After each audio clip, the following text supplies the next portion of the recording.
Hello friends, स्वागत है आप सबका आपका अपना यूट्यूब चैनल अब पढ़ेगा इंडिया में। आज हम लेकर आए हैं आपके लिए मॉडल सेट नंबर 4 जो कि केबीसी नैनो बुक से चलाया जा रहा है बिहार दरोगा मेंस के लिए।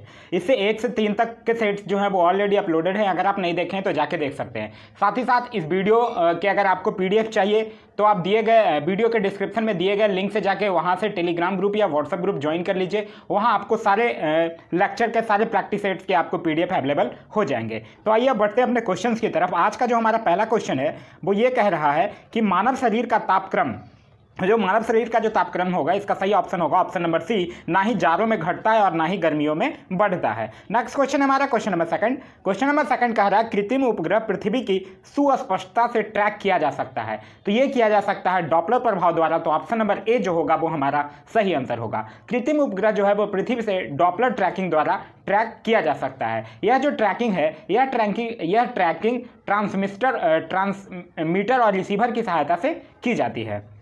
नेक्स्ट क्वेश्चन है हमारा question number third. Question number third कह रहा है विश्व की सबसे महंगी धातु कौन है।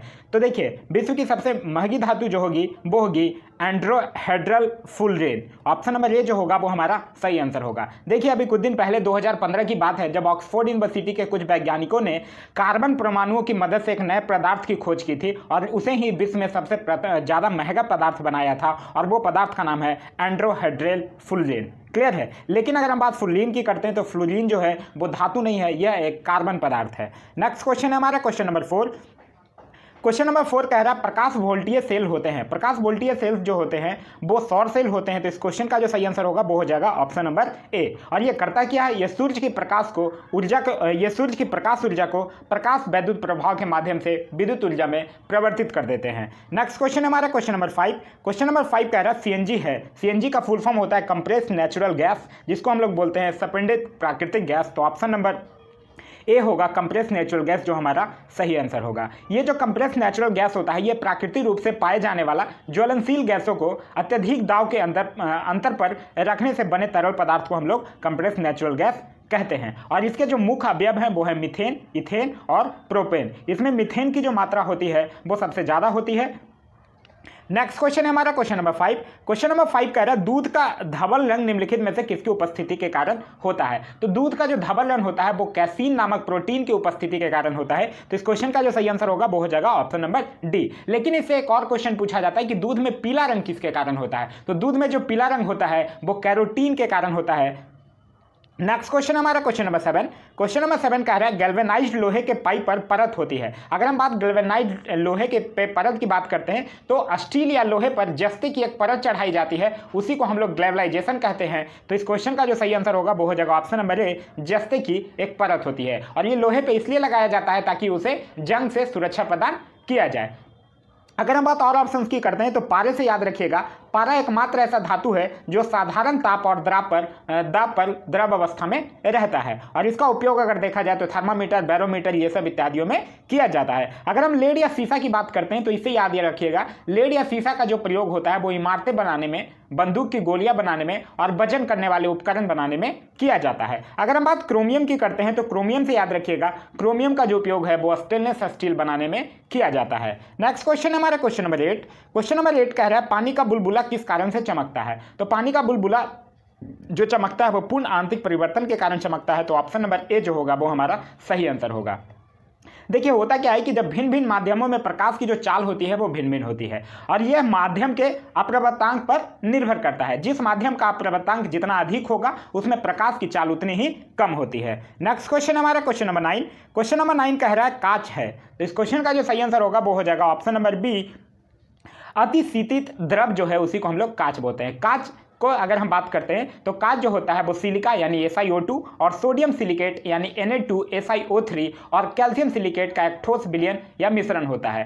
कांच जो होता है वो अक्रिस्टलीय ठोस के रूप में एक अतिशीतल द्रव होता है और इसीलिए कांच की जो क्रिस्टलीय संरचना होती है वो नहीं होती है और ना ही इसका कोई निश्चित गलनांक होता है। नेक्स्ट क्वेश्चन है हमारा क्वेश्चन नंबर 10। क्वेश्चन नंबर 10 कह रहा है संक्रमण से शरीर किसके सहयोग से लड़ता है। अगर हम बात करते हैं संक्रमण से हमारा जो शरीर है वो प्रतिरक्षा प्रणाली से लड़ता है। तो इस क्वेश्चन का जो सही आंसर होगा वो हो जाएगा ऑप्शन नंबर डी, जिसका जितना ज़्यादा इम्यूनिटी हमारा कम मजबूत रहता है, हमारा शरीर जो है वो उतना ही रोगों से लड़ सकता है। नेक्स्ट क्वेश्चन है हमारा क्वेश्चन नंबर 11 कह रहा है शीशे का उपयोग किया जाता है। तो अगर हम बात शीशे का उपयोग करते हैं तो शीशे का जो उपयोग है वो प्रकाश संचरण हेतु किया जाता है। तो ऑप्शन नंबर बी जो होगा वो हमारा सही आंसर होगा।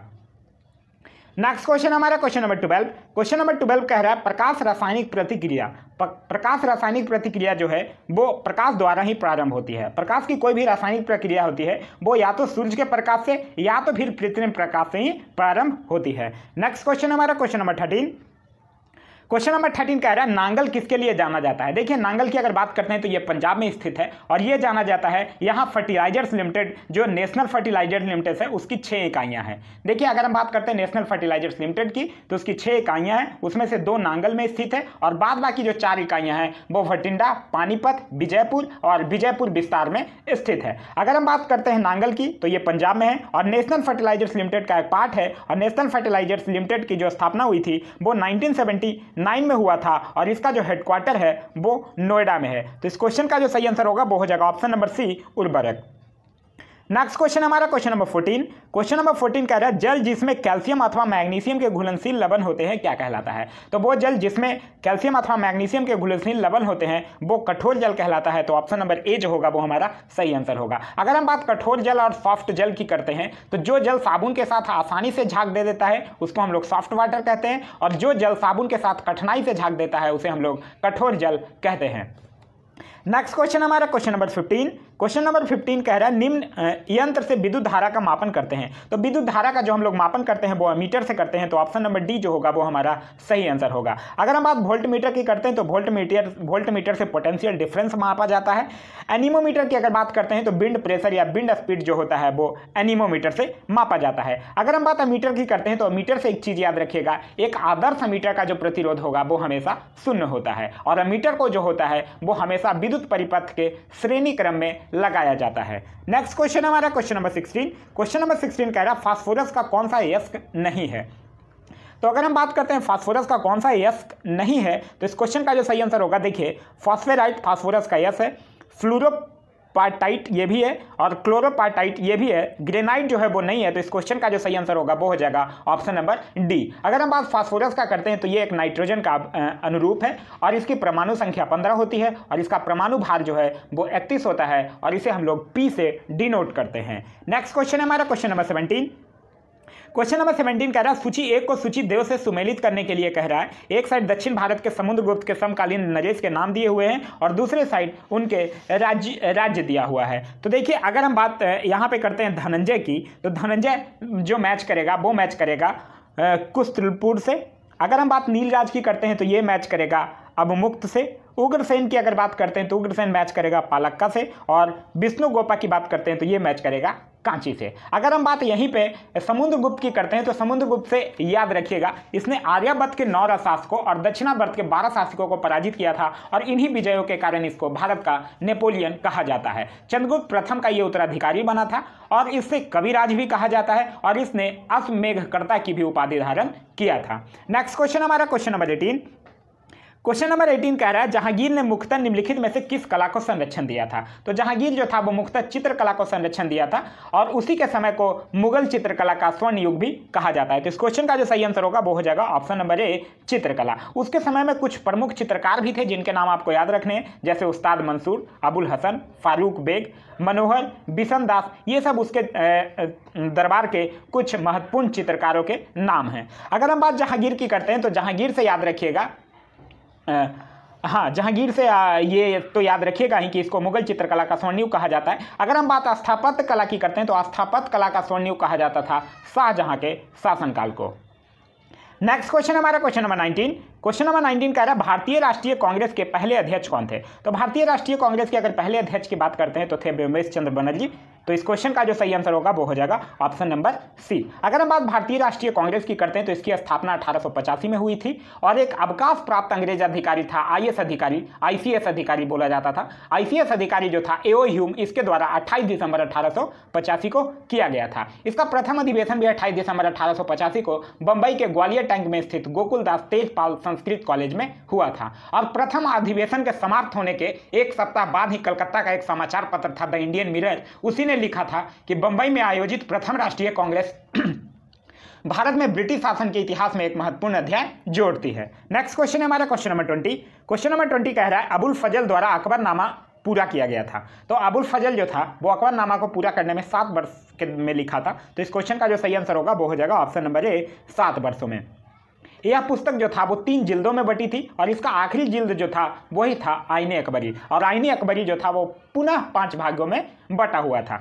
अगर हम बात अबुल फजल की करते हैं तो ये अकबर के दरबार को सुशोभित करने वाला 9 रत्नों में से एक था और यह दीन इलाही का ये धर्म का मुख्य पुरोहित था। इसका एक बड़ा भाई था फैजी, वो भी अकबर के दरबार में राजकवि के पद पर आसीन था। नेक्स्ट क्वेश्चन हमारा क्वेश्चन नंबर 21। क्वेश्चन नंबर 21 कह रहा है मौर्य समाज का 7 वर्गों में विभाजन का विशेष रूप से उल्लेख किया गया है। तो ये किया गया है मेगास्थनीज की पुस्तक इंडिका में। तो इस क्वेश्चन का जो सही आंसर होगा वो हो जाएगा ऑप्शन नंबर डी मेगास्थनीज की पुस्तक इंडिका में। मेगास्थनीज की अगर बात करते हैं तो ये सेल्यूकस का राजदूत था और चंद्रगुप्त मौर्य के दरबार में आया था। मौर्य साम्राज्य का इसने 7 वर्गों में विभाजन किया था। और अगर बात करते हैं तो इसने भारतीय मेगास्थनीज जो था वो भारतीय सामाजिक व्यवस्था को 7 जातियों में विभाजित किया था। वो 7 जातियां थे दार्शनिक, किसान, शिकारी एवं पशुपालक, कारीगर, सैनिक, निरीक्षक एवं गुप्तचर और सभा संत एवं आमत्य। ठीक है, इसमें जो सर्वाधिक संख्या थी वो किसानों की थी। नेक्स्ट क्वेश्चन हमारा क्वेश्चन नंबर 22। क्वेश्चन नंबर 22 कह रहा है भारत में कागज का प्रयोग कब से प्रारंभ हुआ। भारत में अगर कागज का प्रयोग की अगर हम बात करते हैं तो ये 12वीं शताब्दी में प्रारंभ हुआ है। तो इस क्वेश्चन का जो सही आंसर होगा वो हो जाएगा ऑप्शन नंबर ए 12वीं शताब्दी। कागज की उपलब्धि जो था ये बाद में जाकर ज्ञान विज्ञान और संस्कृति के विकास में बहुत ज़्यादा योगदान दिया था। और अगर हम बात करते हैं कागज के आविष्कार का श्रेय किसको जाता है तो ये जाता है ब्यासलून नामक एक चीनी व्यक्ति को इसका श्रेय जाता है। नेक्स्ट क्वेश्चन है हमारा क्वेश्चन नंबर 23। क्वेश्चन नंबर 23 कह रहा है पंजाब भूमि हस्तांतरण अधिनियम कब पारित किया गया था। तो पंजाब भूमि हस्तांतरण अधिनियम 1900 में पारित किया गया था। तो इस क्वेश्चन का जो सही आंसर होगा वो हो जाएगा ऑप्शन नंबर सी। और यह अधिनियम जो था वो पंजाब प्रांत में भूमि हस्तांतरण को सीमित करने के लिए ब्रिटिश सरकार के द्वारा लागू किया गया था। इस अधिनियम के तहत हुआ गया था कि एक कृषि जनजाति वर्ग बनाया गया था तथा भूमि खरीदने व बेचने वाले को लिए इस वर्ग की सदस्यता अनिवार्य कर दिया गया था। फिर बाद में पंजाब के बाद इसे हरियाणा राज्य में भी लागू कर दिया गया था। नेक्स्ट क्वेश्चन हमारा क्वेश्चन नंबर 24। क्वेश्चन नंबर 24 कह रहा है 1919 में जब मॉन्टेगू चैम्सफोर्ड अधिनियम पास हुआ था तब इंग्लैंड का प्रधानमंत्री कौन था। जब 1919 में मॉन्टेगू चैम्सफोर्ड अधिनियम पारित हुआ था तो उस समय इंग्लैंड का जो प्रधानमंत्री था वो था लॉर्ड जॉर्ज। तो इस क्वेश्चन का जो सही आंसर होगा वो हो जाएगा ऑप्शन नंबर ए। और उस समय मॉन्टेगू भारत के सचिव थे और चैम्सफोर्ड जो था वो भारत का वायसराय था। अगर हम बात 1919 के भारत शासन अधिनियम से कुछ और इंपॉर्टेंट चीज जो याद रखने वाली बातें हैं वो ये है कि इस अधिनियम के द्वारा केंद्र में द्विसदनात्मक विधायिका की स्थापना की गई थी। प्रांतों में द्वैत शासन प्रणाली का प्रवर्तन किया गया था। भारत में एक लोक सेवा आयोग के गठन का प्रावधान किया गया था। पहली बार केंद्रीय बजट को राज्यों के बजट से अलग कर दिया गया था और वायसराय की कार्यकारी परिषद में 6 सदस्यों में से 3 सदस्यों को भारतीय होना आवश्यक कर दिया गया था। नेक्स्ट क्वेश्चन है हमारा क्वेश्चन नंबर 25। क्वेश्चन नंबर 25 कह रहा है कि बघेरा विद्रोह कहाँ हुआ था। अगर हम बात बघेरा विद्रोह की करते हैं तो बघेरा विद्रोह जो था वो 1819-20 में वर्तमान गुजरात के बड़ौदा में वहां के शासक गायकवाड़ के विरुद्ध हुआ था। तो इस क्वेश्चन का जो सही आंसर होगा वो हो जाएगा ऑप्शन नंबर डी बड़ोदरा में हुआ था। नेक्स्ट क्वेश्चन हमारा क्वेश्चन नंबर 26। क्वेश्चन नंबर 26 कह रहा है निम्नलिखित में से कौन सा एक हड़प्पा का बंदरगाह है। तो देखिए अगर हम बात हड़प्पा के बंदरगाह का करते हैं तो हड़प्पा सिंधु घाटी का जो बंदरगाह था वो था लोथल और सुतकोतता। तो यहाँ इस क्वेश्चन का जो सही आंसर होगा वो हो जाएगा option number B Lothal. Lothal जो है वो बंदरगाह जो था वो गुजरात के अहमदाबाद जिले में भोगवा नदी के किनारे स्थित था। अगर हम बात करते हैं लोथल की तो लोथल का खोज जो हुआ है उत्खननकर्ता जो थे 1955 में रंगनाथ राव के द्वारा किया गया था और लोथल से ही चावल का प्रथम साक्ष्य भी मिला है। नेक्स्ट क्वेश्चन है हमारा क्वेश्चन नंबर 27। क्वेश्चन नंबर 27 कह रहा है कि प्रांतीय सरकारों का गठन निम्नलिखित में से किस अधिनियम के तहत किया गया था। तो प्रांतीय सरकारों का जो गठन है वो किया गया था 1935 के अधिनियम से। तो इस क्वेश्चन का जो सही आंसर होगा वो हो जाएगा ऑप्शन नंबर ए। अगर हम बात 1935 के अधिनियम के करते हैं तो इसमें कुल 321 धाराएं थी और 10 अनुसूचियां थी। इस अधिनियम की कुछ मुख्य विशेषताएं थी कि इसमें केंद्र में द्वैध शासन की व्यवस्था की गई, अखिल भारतीय संघ की स्थापना की गई, प्रांतों में द्वैध शासन समाप्त कर प्रांतीय स्वतंत्रता की व्यवस्था की गई, प्रांतीय विधानमंडलों का विस्तार किया गया, म्यांमार या बर्मा को भारत से अलग कर दिया गया और एक संघीय न्यायालय और एक भारतीय रिजर्व बैंक की स्थापना की गई। नेक्स्ट क्वेश्चन हमारा क्वेश्चन नंबर 28। क्वेश्चन नंबर 28 कह रहा है करो या मरो का संबंध किस आंदोलन से है। तो करो या मरो का जो नारा था वो महात्मा गांधी के द्वारा भारत छोड़ो आंदोलन 1942 के समय दिया गया था। तो इस क्वेश्चन का जो सही आंसर है वो हो जाएगा ऑप्शन नंबर डी। और यही भारत छोड़ो आंदोलन में बंबई से जब ऐतिहासिक सम्मेलन में भाषण दे रहे थे गांधी जी, तभी गांधी जी ने अपने संबोधन में कहा था कि मैं आपको एक मंत्र देता हूं, करो या मरो। मतलब कि उसका अर्थ ये था कि हम भारत को या तो आजाद कराएंगे या इस प्रयास में अपनी जान दे देंगे। नेक्स्ट क्वेश्चन है हमारा क्वेश्चन नंबर 29। क्वेश्चन नंबर 29 कह रहा है कि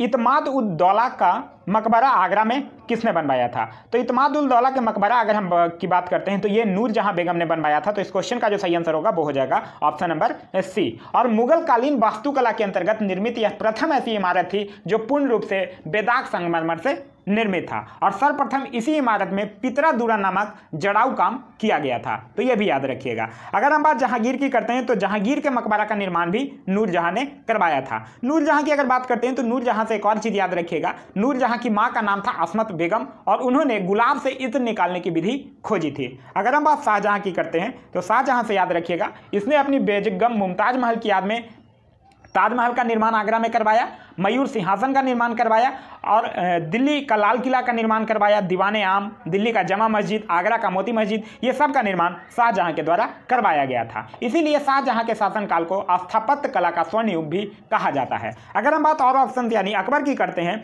तो अकबर से याद रखिएगा, बुलंद दरवाजा का निर्माण इसने गुजरात विजय के उपलक्ष्य में करवाया था। इसने एक अनुवाद विभाग की भी स्थापना करवाई थी और इसके समय को हिंदी साहित्य का स्वर्ण काल कहा जाता है। नेक्स्ट क्वेश्चन है हमारा क्वेश्चन नंबर 30। क्वेश्चन नंबर 30 कह रहा है जयप्रकाश नारायण इस पार्टी से जुड़े हुए थे। अगर हम बात करते हैं जयप्रकाश नारायण की तो ये सोशलिस्ट पार्टी से जुड़े हुए थे। तो इस क्वेश्चन का जो सही आंसर होगा वो हो जाएगा option number C, socialist party से जुड़े हुए थे। अगर हम बात करते हैं सोशलिस्ट पार्टी का तो सोशलिस्ट पार्टी का गठन 1932 में हुआ था, लेकिन इसकी औपचारिक घोषणा हुई थी 1934 में और इसके जो प्रथम अध्यक्ष थे वो थे आचार्य नरेंद्र देव और जो सचिव थे वो जयप्रकाश नारायण थे। नेक्स्ट क्वेश्चन है हमारा क्वेश्चन नंबर 31।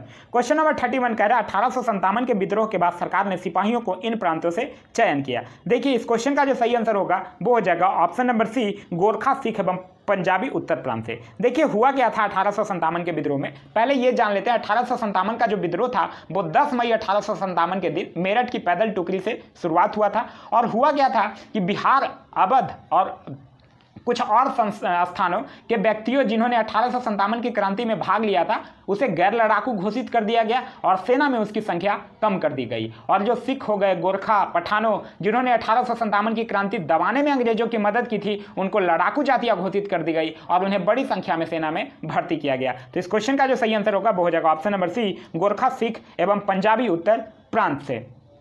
नेक्स्ट क्वेश्चन है हमारा क्वेश्चन नंबर 32। क्वेश्चन नंबर 32 कह रहा है भारत छोड़ो आंदोलन के समय इंग्लैंड का प्रधानमंत्री कौन था। भारत छोड़ो आंदोलन 1942 के समय इंग्लैंड का प्रधानमंत्री था चर्चिल। तो इस क्वेश्चन का जो सही आंसर होगा वो हो जाएगा ऑप्शन नंबर बी। अगर हम बात मैकडोनाल्ड की करते हैं तो मैकडोनाल्ड से याद रखिएगा ये तीनों गोलमेज के सम्मेलन के समय इंग्लैंड का प्रधानमंत्री था James Ramsay MacDonald. Next question है हमारा क्वेश्चन नंबर 33। क्वेश्चन नंबर 33 कह रहा है बंबई में अखिल भारतीय व्यापार संघ कांग्रेस की स्थापना हुई। तो ये कब हुआ था? ये हुआ था 1920 ईस्वी में। तो ऑप्शन नंबर ए जो होगा वो हमारा सही आंसर होगा। और इस संगठन के पहले अध्यक्ष बने थे लाला लाजपत राय और महामंत्री बने थे चमन लाल। इसका जो गठन है, इसका गठन लीग ऑफ नेशंस के अंतर्राष्ट्रीय श्रम संगठन में भारत का प्रतिनिधित्व करने के लिए किया गया था। नेक्स्ट क्वेश्चन है हमारा क्वेश्चन नंबर 34। क्वेश्चन नंबर 34 कह रहा है निम्न में से कौन सुमेलित नहीं है। तो इस क्वेश्चन का जो सही आंसर होगा वो होगा option number C, Lytton Delhi Durbar. क्यों? क्योंकि दिल्ली दरबार के समय का जो आयोजन था वो लॉर्ड हार्डिंग द्वितीय के द्वारा करवाया गया था और ये ब्रिटेन के राजा जो जॉर्ज पंचम थे वो भारत आगमन उनका हो रहा था, भारत आगमन उन्हीं के अवसर पर ये किया गया था। और इसमें कुछ महत्वपूर्ण घोषणाएं भी की गई थी, जैसे बंगाल विभाजन को रद्द करने की घोषणा और साथ ही साथ भारत की राजधानी कलकत्ता से दिल्ली स्थानांतरित करने की घोषणा की गई थी। नेक्स्ट क्वेश्चन है हमारा क्वेश्चन नंबर 35। क्वेश्चन नंबर 35 कह रहा है मैच करने के लिए तो उष्णकटिबंधीय वन की अगर बात करते हैं तो उष्णकटिबंधीय वन मैच करेगा साइलेंट वैली के साथ, शंकु वृक्ष वन मैच करेगा अगर हम देखें तो हिमाचल प्रदेश के साथ, कच्छ वनस्पति की अगर बात करते हैं तो ये सुंदरबन के साथ मैच करेगा और पतझड़ वन राजस्थान के साथ मैच करेगा। नेक्स्ट क्वेश्चन है हमारा क्वेश्चन नंबर 36। क्वेश्चन नंबर 36 कह रहा है कि भारत में निम्नलिखित में से कौन सा राज्य देश का 70% से अधिक कॉफी अकेले पैदा करता है? तो ये करता है कर्नाटक राज्य। तो इस क्वेश्चन का जो सही आंसर होगा वो हो जाएगा कर्नाटक। दूसरे नंबर पे अगर कॉफी की बात करते हैं तब आता है आएगा केरल। तीसरे नंबर पे आएगा तमिलनाडु। अगर हम पूरे विश्व में कॉफी की अगर बात करते हैं तो पूरे विश्व में सबसे ज्यादा जो कॉफी का उत्पादक देश है वो है ब्राजील। अगर हम बात कर्नाटक की करते हैं तो कर्नाटक से और याद रखिएगा ये सूरजमुखी, मक्का, सोना ये सब के भी उत्पादन में भारत में सबसे प्रथम स्थान पे है। अगर हम बात केरल की करते हैं तो केरल से याद रखिएगा ये प्राकृतिक रबर के उत्पादन में सबसे प्रथम स्थान पे है। अगर हम बात महाराष्ट्र की करते हैं तो महाराष्ट्र से याद रखिएगा ये प्याज और ज्वार उत्पादन में पूरे भारत का सबसे अग्रणी राज्य है। नेक्स्ट क्वेश्चन है हमारा क्वेश्चन नंबर 37। क्वेश्चन नंबर 37 कह रहा है सूची 1 को सूची 2 से सुमेलित कीजिए। अगर हम बात करते हैं एटना, तो एटना किसके साथ मैच करेगा? एटना मैच करेगा सिसिली के साथ। बीसू-बीएस की अगर बात करते हैं तो ये इटली के साथ मैच करेगा। यूजीबस के साथ अगर मैच करते हैं तो ये रॉस द्वीप के साथ मैच करेगा। और कोटोपैक्सी की अगर बात करते हैं तो एक बैडर के साथ मैच करेगा। नेक्स्ट क्वेश्चन है हमारा क्वेश्चन नंबर 38। क्वेश्चन नंबर 38 कह रहा है वृक्षाच्छादित क्षेत्र सर्वाधिक है। तो वृक्षाच्छादित क्षेत्र की अगर बात करते हैं तो सर्वाधिक जो है ये पूर्वी डेक्कन में है। तो इस क्वेश्चन का जो सही आंसर होगा वो हो जाएगा ऑप्शन नंबर ए, पूर्वी डेक्कन में। अगर हम संपूर्ण भारतवर्ष की बात करते हैं तो संपूर्ण भारत में वृक्षाच्छादित क्षेत्र जो है वो पूरे देश के भूभाग का 2.79% है। अगर पूर्वी डेक्कन की बात करते हैं दूसरे नंबर पर, तो दूसरे नंबर पर हो जाएगा उत्तरी मैदानी क्षेत्र में। नेक्स्ट क्वेश्चन है क्वेश्चन नंबर 39। क्वेश्चन नंबर 39 कह रहा है भारत की काली मिट्टी उत्पादन के लिए बहुत उपयुक्त होती है। तो भारत की जो काली मिट्टी है ये कपास की फसल के उत्पादन के लिए काफी महत्वपूर्ण होती है और इसीलिए हम लोग इसको कपासी मिट्टी भी कहा जाता है। काली मिट्टी को रेगुर मिट्टी भी कहा जाता है। यह मुख्यतः दक्षिणी प्रायद्वीपीय पठार के लावा क्षेत्रों में पाई जाती है। अगर हम बात काली मिट्टी की करते हैं तो इससे और एक चीज याद रखिएगा, इसका जो निर्माण है वो बेसाल्ट चट्टानों के टूटने फूटने से होता है। इसमें आयरन, चूना, एल्युमिनियम एवं मैग्नीशियम की बहुलता पाई जाती है और इस मिट्टी का जो काला रंग है वो टिटेनीफेरस मैग्नेटाइट और जीवाश्म की उपस्थिति के कारण होता है। नेक्स्ट क्वेश्चन हमारा क्वेश्चन नंबर 40। क्वेश्चन नंबर 40 कह रहा है भारत के किस राज्य में कपास का औसतन उत्पादन सर्वाधिक है? तो अगर हम भारत में कपास के औसतन उत्पादन की बात करते हैं तो सबसे नंबर 1 पे है गुजरात। लेकिन यहाँ गुजरात ऑप्शंस में नहीं दिया हुआ है। तो अगर हम बात करते हैं दूसरे नंबर पे, तो गुजरात अगर ऑप्शन में नहीं दिया हुआ है तब यहाँ हो जाएगा आंध्र प्रदेश, क्योंकि दूसरे नंबर पे है आंध्र प्रदेश। क्लियर है? और अगर हम बात करते हैं, देखिए गुजरात के बाद दूसरे नंबर पे आंध्र प्रदेश कह नहीं सकते, क्योंकि गुजरात के बाद भी अगर देखा जाए तो उसके बाद महाराष्ट्र सबसे ज़्यादा करता है, तेलंगाना करता है, कर्नाटक करता है, लेकिन ये सब कुछ ऑप्शंस में नहीं है। तो दिए गए ऑप्शंस के अकॉर्डिंग अगर देखा जाए तो सबसे ज़्यादा जो कपास का औसतन उत्पादन होगा वो आंध्र प्रदेश में सर्वाधिक होगा। अगर हम बात करते हैं कंट्रीज में, तो कंट्री में सबसे ज़्यादा कपास का उत्पादन करता है चाइना। अगर हम और ऑप्शंस की बात करते हैं तो पश्चिम बंगाल से याद रखिएगा, पश्चिम बंगाल जूट का उत्पादन और चावल का उत्पादन भारत में सबसे ज़्यादा करता है। अगर हम बात आसाम की करते हैं तो ये चाय और प्राकृतिक गैस का उत्पादन सबसे ज़्यादा करता है। और अगर हम आंध्र प्रदेश का करते हैं तो ये तंबाकू, अबरक, यूरेनियम, टंगस्टन, कैंडियम ये सब का उत्पादन में भारत में सबसे प्रथम स्थान पर है। नेक्स्ट क्वेश्चन है हमारा क्वेश्चन नंबर 41। क्वेश्चन नंबर 41 कह रहा है निम्नलिखित सागरों में से किसमें औसत लवणता सर्वाधिक होती है? अगर हम बात करते हैं औसत लवणता सर्वाधिक किसमें है, तब जो हो जाएगा वो होगा मृत सागर में। तो ऑप्शन नंबर डी जो होगा वो हमारा सही आंसर होगा।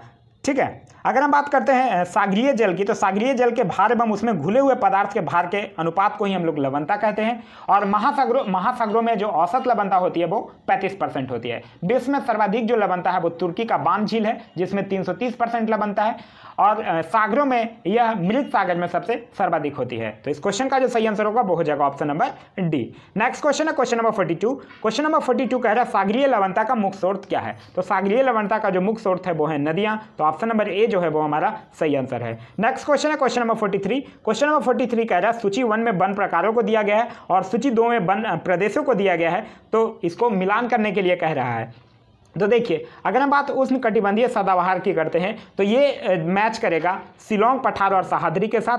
अगर हम बात मानसून की करते हैं तो मानसून वन जो है वो मैच करेगा छोटा नागपुर के पठार के साथ। और अगर शीतोष्ण वन की बात करते हैं तो ये मैच करेगा पूर्वी एवं पश्चिमी हिमालय और नीलगिरी के साथ। और कच्छ है जिसको हम लोग मैंग्रोव भी बोलते हैं, ये मैच करेगा पश्चिम बंगाल और तराई के साथ। नेक्स्ट क्वेश्चन है हमारा क्वेश्चन नंबर 44।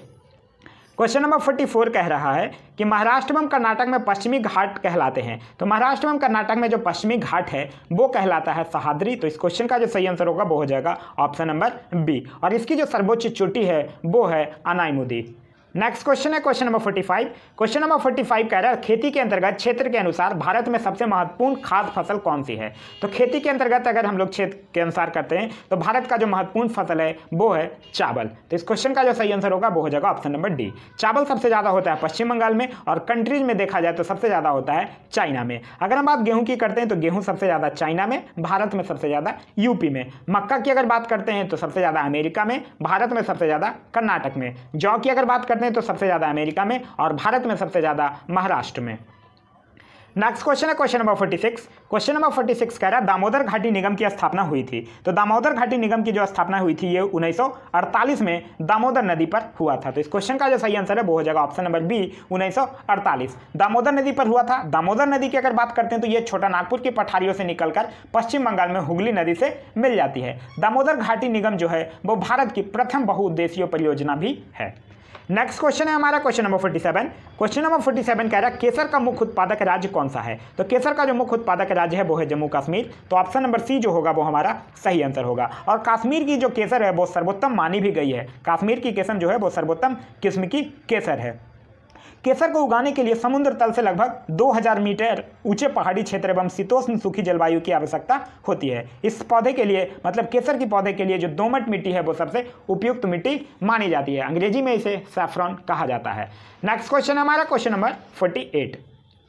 क्वेश्चन नंबर 48 कह रहा है धारणीय विकास की संकल्पना किससे संबंधित है। अगर हम बात करते हैं धारणीय विकास की संबंध तो धारणीय विकास की अगर हम बात करते हैं तो धारणीय विकास संसाधनों के इस्तेमाल का एक ऐसा तरीका है जो स्थानीय निवासियों व आदिवासियों के हितों और पर्यावरण को सुरक्षित रखने हेतु मनुष्य की आवश्यकताओं की पूर्ति इस तरह से करे कि ये जो आवश्यकताएं हैं वो केवल वर्तमान में पूरी की जा सके बल्कि आने वाली पीढ़ियों की जरूरतों का भी ध्यान रखे। नेक्स्ट क्वेश्चन है हमारा क्वेश्चन नंबर 49। क्वेश्चन नंबर 49 कह रहा है निम्बो बाजबो नामक बांध निम्नलिखित में से कौन सी नदी पर स्थित है। तो निम्बो बाजबो जो पावर प्रोजेक्ट है वो जम्मू एंड कश्मीर में अगर देखा जाए तो वो अलची गांव में स्थित सिंधु नदी पर रन द नदी पावर प्रोजेक्ट है। तो इस क्वेश्चन का जो सही आंसर होगा वो हो जाएगा ऑप्शन नंबर ए सिंधु नदी पर। नेक्स्ट क्वेश्चन है हमारा क्वेश्चन नंबर 50। क्वेश्चन नंबर 50 कह रहा है भारतीय न्यायिक व्यवस्था में जब जनहित याचिका को शामिल किया गया उस समय भारत के मुख्य न्यायाधीश कौन थे। तो इस क्वेश्चन का जो सही आंसर होगा वो हो जाएगा option number C PN Bhagwati. देखिए अगर हम बात करते हैं भारतीय न्यायिक व्यवस्था में जब जनहित याचिका की तो इस प्रकार की जो याचिकाएं की अवधारणा है इसको जो है भारत अमेरिका से लिया है। और सर्वप्रथम सर्वोच्च न्यायालय के न्यायाधीश PN भगवती के द्वारा 1979 में हुसैन नौरा खातून केस के जनहित याचिका स्वीकार किया गया था। और इस याचिका को पुष्पा कापिला हिंगोरानी ने दाखिल किया था। इन्हें जनहित याचिका की माता या फिर मदर ऑफ PIL के नाम से जाना जाता है। देखिए अगर लेकिन एक चीज़ इस क्वेश्चन में थोड़ा सा क्या है कि जब ये लागू किया गया था, ये याचिका स्वीकार किया गया था तो PN भगवती के द्वारा ये स्वीकार किया गया था, लेकिन उस समय वो सर्वोच्च न्यायालय के मुख्य न्यायाधीश नहीं थे बल्कि न्यायाधीश के रूप में इनकी नियुक्ति हुई थी। और मुख्य न्यायाधीश में के रूप में इनकी जो नियुक्ति थी वो बाद में हुई थी 1985 में। लेकिन जो इस क्वेश्चन का आंसर जो आयोग मानता है, ये क्वेश्चन एक बार BPSC में पूछा गया था, तो उस समय जो BPSC इस क्वेश्चन का जो आंसर कंसिडर करता है वो है PN भगवती। नेक्स्ट क्वेश्चन है हमारा क्वेश्चन नंबर 51। क्वेश्चन नंबर 51 कह रहा है मैच करने के लिए अगर हम क्वेश्चन नंबर 51 की बात करते हैं तो देखिए न्यायिक पुनरीक्षण शक्ति का परिसीमन, तो ये किसके साथ मैच करेगा, ये 38वां संविधान संशोधन 1975 के साथ मैच करेगा। संपत्ति के अधिकार को मौलिक अधिकारों से हटाया जाना, ये 44वां संविधान संशोधन 1978 के साथ मैच करेगा। मताधिकार की आयु 21 वर्ष से 18 वर्ष घटाया जाना, ये मैच करेगा 61वां संविधान संशोधन 1988 के साथ। और उद्देशिका में पंथ निरपेक्ष शब्द को जोड़ा जाना, ये मैच करेगा 42वां संविधान संशोधन 1976 के साथ। नेक्स्ट क्वेश्चन है हमारा क्वेश्चन नंबर 52। क्वेश्चन नंबर 52 कह रहा है भारत में पंचायती राज व्यवस्था का शिल्पी किसे कहा जाता है। तो भारत में जो पंचायती राज व्यवस्था का जो शिल्पी है वो बलवंत राय मेहता को कहा जाता है। और बलवंत राय मेहता की बात करते हैं तो बलवंत राय मेहता समिति का गठन 1957 में किया गया था और इन्होंने त्रिस्तरीय पंचायती व्यवस्था की सिफारिश की थी। तो इस क्वेश्चन का जो सही आंसर होगा वो हो जाएगा option number C BR Mehta. अगर हम बात पंचायती राज की करते हैं तो पंचायती राज का शुभारंभ स्वतंत्र भारत में 2 अक्टूबर 1959 को भारत के प्रथम प्रधानमंत्री जवाहरलाल नेहरू के द्वारा राजस्थान राज्य के नागौर जिले से किया गया था। नेक्स्ट क्वेश्चन है हमारा क्वेश्चन नंबर 53। क्वेश्चन नंबर 53 कह रहा है निम्नलिखित में से किस अनुच्छेदों को राष्ट्रीय आपातकाल के दौरान निलंबित नहीं किया जा सकता है। तो अनुच्छेद 20 और 21 को राष्ट्रीय आपातकाल के दौरान निलंबित नहीं किया जा सकता है। तो इस क्वेश्चन का जो सही आंसर होगा वो हो जाएगा अनुच्छेद 20 और 21। अनुच्छेद 20 कहता क्या है? अनुच्छेद 20 कहता है अपराधों के लिए दोष सिद्धि के संबंध में संरक्षण। अनुच्छेद 21 कहता है प्राण एवं दैहिक स्वतंत्रता का संरक्षण। अनुच्छेद 14 की अगर बात करते हैं तो अनुच्छेद 14 कहता है विधि के समक्ष समता। अनुच्छेद 15 कहता है धर्म, नस्ल, जाति, लिंग या जन्म स्थान के आधार पर भेदभाव का निषेध। नेक्स्ट क्वेश्चन है हमारा क्वेश्चन नंबर 54। क्वेश्चन नंबर 54 कह रहा है मध्य भारत में स्थित पहाड़ियों का पश्चिम से पूर्व निम्नलिखित में से कौन सा क्रम सही है। तो इस क्वेश्चन का जो सही आंसर होगा वो हो जाएगा option number B, Satpura, Mahadev, Maikal और छोटा नागपुर। अगर हम बात सतपुड़ा की पहाड़ियों की करते हैं तो ये पूर्वी गुजरात से शुरू होकर महाराष्ट्र तथा मध्य प्रदेश की सीमाओं तक विस्तृत है। महादेव पहाड़ियाँ जो है वो मध्य प्रदेश में अवस्थित है। मैकाल पहाड़ियाँ जो है वो छत्तीसगढ़ में अवस्थित है। और छोटा नागपुर का जो पठार है उसका अधिकांश भाग झारखंड में है और कुछ भाग उसका उड़ीसा, पश्चिम बंगाल, बिहार और छत्तीसगढ़ में भी विस्तृत है। नेक्स्ट क्वेश्चन हमारा क्वेश्चन नंबर 55।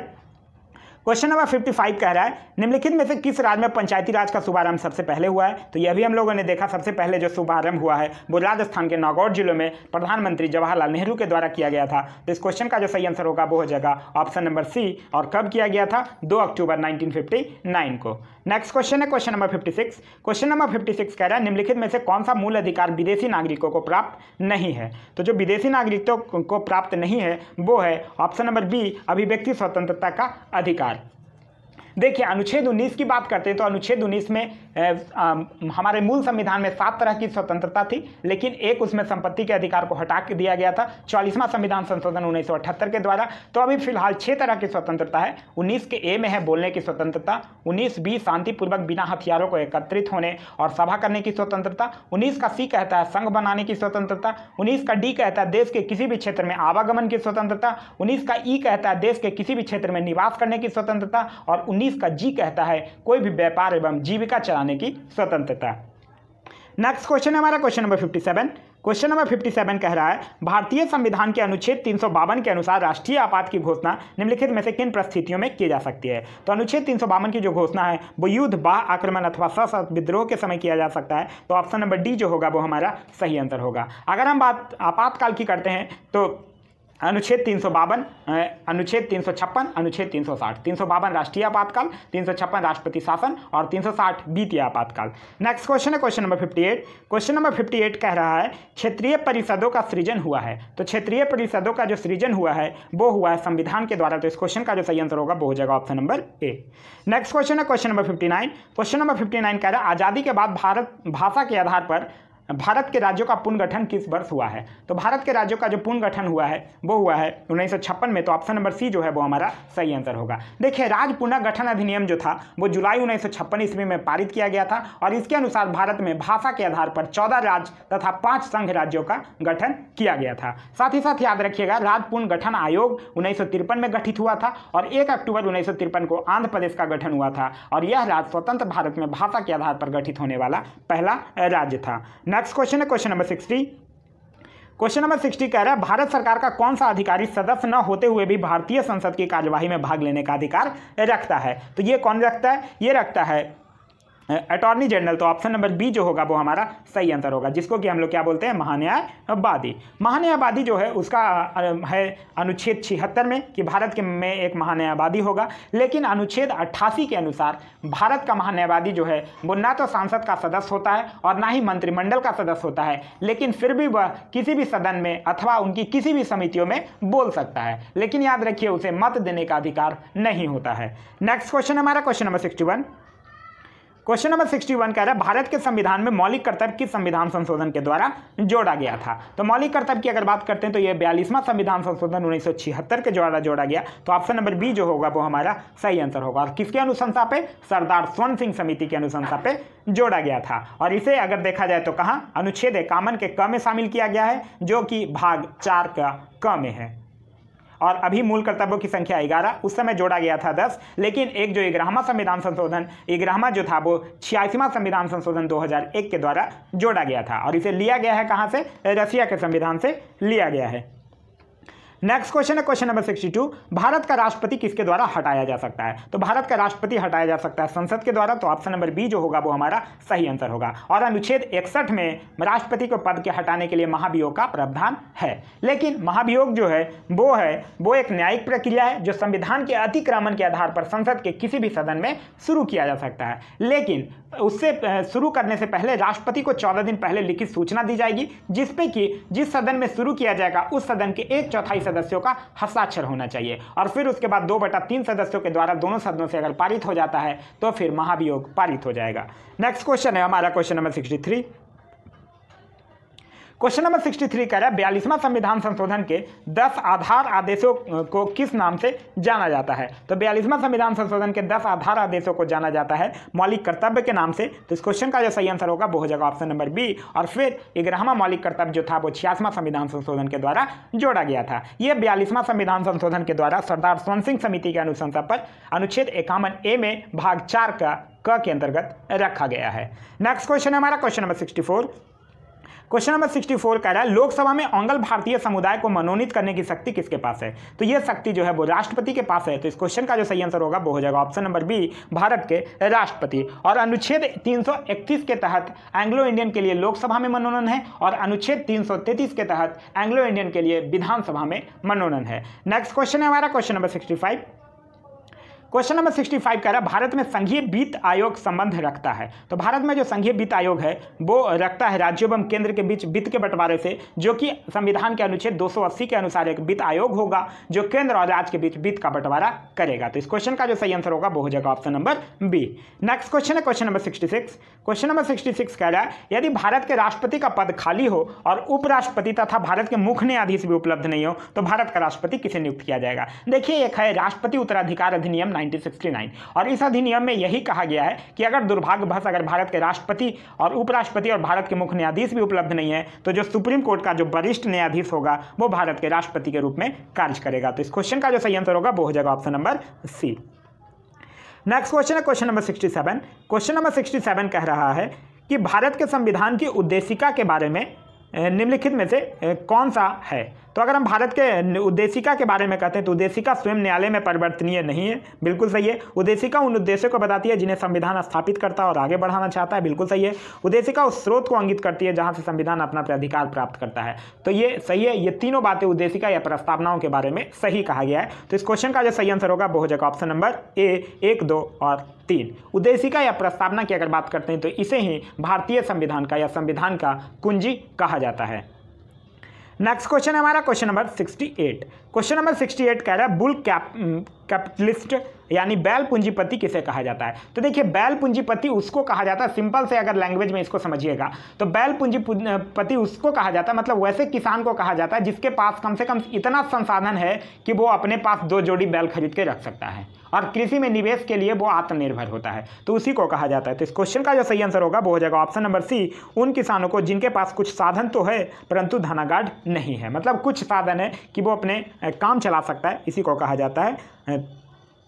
नेक्स्ट क्वेश्चन है हमारा क्वेश्चन नंबर 69। क्वेश्चन नंबर 69 कह रहा है 1944 में गांधीवादी योजना को प्रतिपादित किया था। तो 1944 में एक श्रीमन नारायण अग्रवाल ने एक अपनी पुस्तक लिखी थी Gandhian plan for economic development of India, जो कि 1944 में प्रकाशित हुआ था। तो इसी में गांधीवादी योजना का प्रतिपादन किया गया था। तो इस क्वेश्चन का जो सही आंसर होगा वो हो जाएगा option number D, Shriman Narayan Agarwal. Next question है हमारा क्वेश्चन नंबर 70। क्वेश्चन नंबर 70 कह रहा है निम्नलिखित में से कौन सा भारतीय अर्थव्यवस्था का प्रमुख लक्षण है? तो भारतीय अर्थव्यवस्था का जो प्रमुख लक्षण है वो है भारत का मिश्रित अर्थव्यवस्था, मतलब कि इसमें सार्वजनिक के साथ साथ निजी क्षेत्रों की भी उपस्थिति पाई जाती है। नेक्स्ट क्वेश्चन है हमारा क्वेश्चन नंबर 71। क्वेश्चन नंबर 71 कह रहा है फेमा का अंतिम रूप से लागू किया गया वर्ष कौन है? फेमा की अगर बात करते हैं तो फेमा का जो फुल फॉर्म होता है वो होता है फॉरेन एक्सचेंज मैनेजमेंट एक्ट, और यह जो अधिनियम था ये 1999 में पारित हुआ था और वर्ष 2000 में इसको आंशिक रूप से कार्य करना प्रारंभ किया था और पूर्ण रूप से ये 2002 में लागू हुआ था। तो यहाँ पूर्ण रूप से पूछ रहा है, तो इस क्वेश्चन का जो सही आंसर होगा वो हो जाएगा option number C, 2002। Next question है क्वेश्चन नंबर 72। आयात की प्रक्रिया आरंभ होती है, तो आयात की प्रक्रिया इंडेंट से ही प्रारंभ हो जाती है।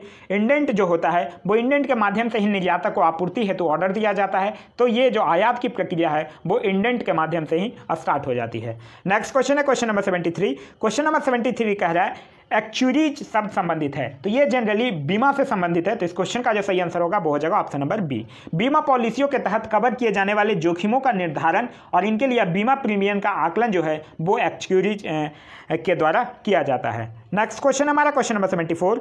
क्वेश्चन नंबर 74 कह रहा है मणिपुर पहाड़ियों से घिरा इम्फाल बेसिन एक सुंदर उदाहरण है। अगर हम बात करते हैं मणिपुर पहाड़ियों से घिरा इम्फाल बेसिन की, तो ये जो उदाहरण है ये सरोवरीय मैदान का उदाहरण है। तो इस क्वेश्चन का जो सही आंसर होगा वो हो जाएगा ऑप्शन नंबर ए। देखिए सरोवरीय मैदान जो होता है वो होता क्या है, एक ऐसा मैदान जो पूर्व में किसी झील के अस्तित्व के कारण तलछट जमाव से निर्मित होता है, उसी को हम लोग सरोवरीय मैदान कहते हैं। जैसे कि मानपुर की पहाड़ियों से घिरा इम्फाल बेसिन हो गया और कश्मीर घाटी जो है वो इसका एक उत्तम उदाहरण है। नेक्स्ट क्वेश्चन है हमारा क्वेश्चन नंबर 75। भारत में राष्ट्रीय आय की गणना में एक समस्या है, तो भारत की राष्ट्रीय आय की गणना में एक जो समस्या है वो है असंगठित क्षेत्र। तो इस क्वेश्चन का जो सही आंसर होगा वो हो जाएगा ऑप्शन नंबर डी असंगठित क्षेत्र। देखिए अगर हम बात असंगठित क्षेत्र की करते हैं तो इसका जो डाटा होता है वो उपयुक्त रूप से विभागों को उपलब्ध नहीं हो पाता है, तो इसी के कारण ये क्या है राष्ट्रीय आय की में एक गणना में एक समस्या है। अगर हम बात राष्ट्रीय आय की गणना की करते हैं तो भारत की राष्ट्रीय आय और प्रति व्यक्ति आय की गणना का प्रयास सर्वप्रथम दादा भाई नौरोजी के द्वारा किया गया था, और अभी जो है ये भारत में सांख्यिकी विभाग के अंतर्गत केंद्रीय सांख्यिकी संगठन के द्वारा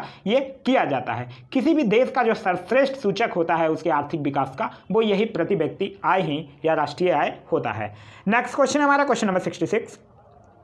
क्वेश्चन नंबर 66 कह रहा है शब्द संक्षेप TRIMS से बनता है। देखिए TRIMS का फुल फॉर्म होता है the agreement on trade related investment measures. तो इस क्वेश्चन का जो सही आंसर होगा वो हो जाएगा ऑप्शन नंबर सी व्यापार संबंधित निवेश उपाय। और यह जो है यह WTO मतलब विश्व व्यापार संगठन के 4 प्रमुख कानूनी समझौतों में से एक है। यह निगम घरेलू फर्मों की वरीयता को प्रतिबंधित करता है और इस तरह से अंतर्राष्ट्रीय फर्मों को विदेशी बाजार में अधिक आसानी से संचालित करने में सक्षम बनाता है।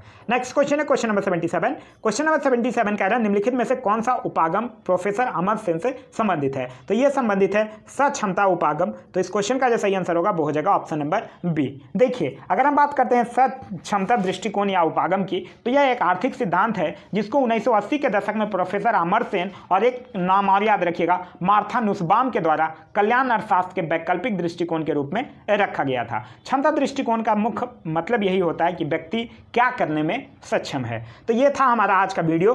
इसके बाद के जो क्वेश्चंस हैं वो मैथ्स रीजनिंग के हैं, उसका जो सॉल्यूशंस है वो आप लोगों को PDF के फॉर्म में प्रोवाइड करवा दिया गया है, वहां से जाके आप देख सकते हैं। साथ ही साथ आपको ये वीडियो हमारा कैसा लगा ये कमेंट करके जरूर बता दीजिएगा। और आप लोगों से एक छोटी सी रिक्वेस्ट है, अगर आप लोग सेट बनाते हैं तो सेट में कितना मार्क्स आया है ये कमेंट करके जरूर बताइएगा। Thanks for watching.